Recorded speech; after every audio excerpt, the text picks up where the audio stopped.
Alors, mes amis, c'est un défi pour nous qui avons des têtes de scientifiques et qui sommes habitués à la science médicale d'aborder des textes comme ceux qui nous sont proposés aujourd'hui. Alors, il va falloir se mettre dans le contexte de cette époque et non pas partir de nos visions, de nos conceptions. Alors, le Seigneur dit à Moïse et à son frère Aaron, « Quand un homme aura sur la peau une tumeur, une inflammation ou une tache, qui soit une marque de lèpre, on l'amènera au prêtre Aaron ou à l'un des prêtres, ses fils. » Bon, alors, on peut déjà être étonné qu'ils vont voir les prêtres plutôt que voir les médecins. Mais cette marque qu'il y a sur la peau, qui rend visible une maladie, qui rend visible quelque chose qui est désordonné, alors on veut protéger le peuple, on veut protéger la communauté. Et c'est pour ça qu'on n'est pas appelé personnellement à les exclure. On est appelé à venir les présenter au prêtre Aaron, ou dans son dialogue et sa conscience des lois de Dieu, va faire ce qu'il y a de meilleur pour tous. Alors, et qu'est-ce qu'il va faire? Alors, le lépreux atteint de cette plaie portera des vêtements déchirés et les cheveux en désordre. Alors, il va avoir un signe extérieur. Il va se couvrir le haut du visage jusqu'aux lèvres et il va crier « impur, impur ». Alors, on va trouver ça terrible, mais c'est une pratique, une grande pratique d'humilité. L'autre va annoncer aux frères de se protéger du mal qui l'atteint. Et on nous dit dans cette première parole, c'est pourquoi il habitera à l'écart et sa demeure sera hors du camp. Alors, nous, on lit ça, puis on dit, ben, il est rejeté. Et en vérité, il n'est pas rejeté. En vérité, il est à l'écart du camp pour que la contagion ne se répande pas sur l'ensemble. Et cette personne-là, on va en prendre soin. On va avoir le souci de son bien-être. Et on va avoir le souci de sa guérison devant une plaie qui est comme un inconnu. Alors, c'est sûr que les gens vont se tourner, non pas vers les sciences qui n'existent pas, mais vont se tourner vers une sagesse qui va leur apprendre à vivre en présence de cette réalité-là.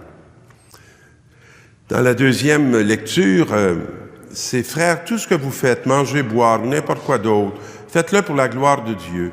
Ne soyez un obstacle pour personne, ni pour les Juifs, ni pour les païens, ni pour l'Église de Dieu. » Il y avait énormément je dirais, d'interdits alimentaires. Il y avait des choses qui pouvaient scandaliser des personnes qui n'auraient pas compris que tel croyant adopte telle attitude ou mange de telle nourriture. Alors, ce que notre ami Paul va dire à la communauté, ne partez pas de vous, mais ayez le souci du témoignage que vous rendez auprès des autres. Et même si certaines choses ne sont pas pour nous un mal, il ne faut pas faire exprès pour indisposer ceux vers qui on est envoyé pour annoncer la bonne nouvelle de Dieu. Et préparez leur cœur. Alors, mettez-vous au service de la mission. Renoncez à ce qui est peut-être futile pour quelque chose qui est plus essentiel. Annoncez le salut qui vient en Jésus-Christ. Et là, il nous dit, prenez moi pour modèle. Ça semble bien orgueilleux, mais notre ami Paul va ajouter, mon modèle à moi, c'est le Christ.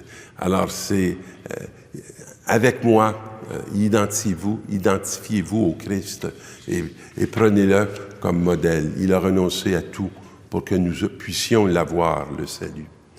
Et l'Évangile, qui fait écho à la première lecture, un lépreux vient trouver Jésus.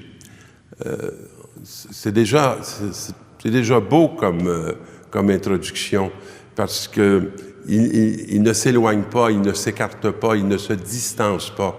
Il vient le trouver. Alors, on voit déjà une démarche de confiance. Vous savez, nous, on connaît plus la lèpre intérieure. Et évidemment, la lèpre dans la Bible fait image du péché. Et le péché, on le cache. C'est très rare qu'en toute confiance avec notre péché, on va s'approcher du prêtre ou on va s'approcher de quelqu'un pour le reconnaître, pour l'avouer. Alors, il tombe à ses genoux et le supplie. Alors, ce geste-là est nettement un geste, il a non simplement confiance dans la personne de Jésus, mais il a confiance dans sa puissance de guérison, dans sa capacité de lui donner la vie là où il trouve la mort. Si tu le veux, tu peux me purifier.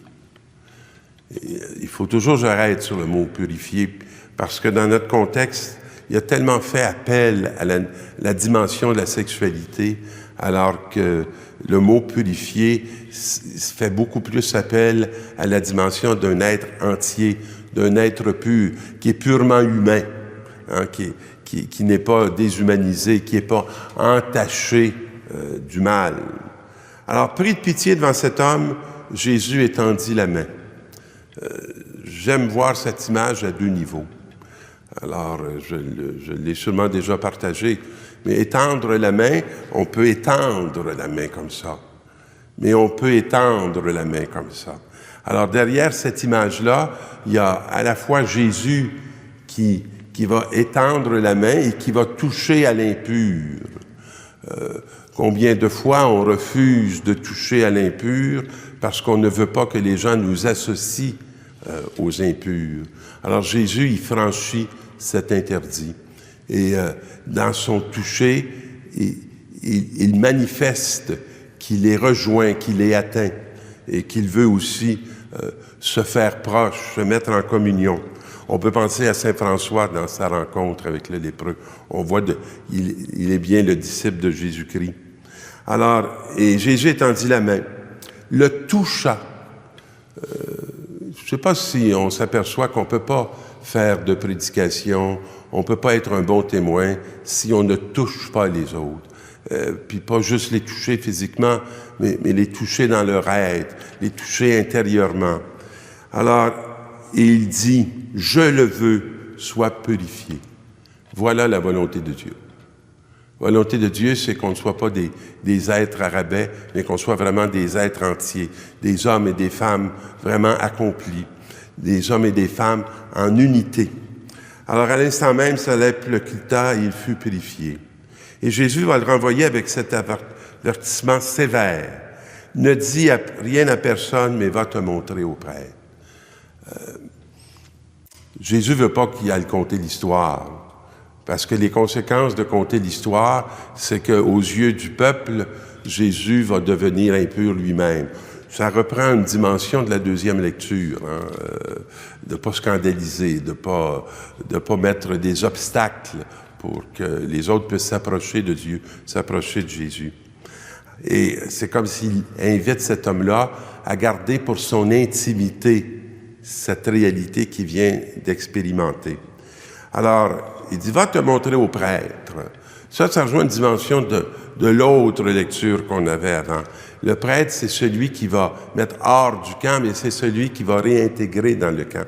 C'est celui qui va attester avec autorité, hein, que la personne peut reprendre sa place. Alors, donne pour ta purification ce que Moïse a prescrit dans la loi. Ce sera un témoignage. Alors, ce sera le témoignage que Dieu a agi pour toi, que Dieu a agi en ta faveur et qui peut agir en faveur de tous ceux qui vont se tourner avec confiance et qui vont accueillir de lui la vie nouvelle. Mais il va les raconter, puis de partout, on va venir à Jésus. C'est comme si ça ne fera pas obstacle, mais ça va donner la bonne direction d'aller à la rencontre de celui qui porte le salut et notre salut. Bonne semaine et soyez purifiés.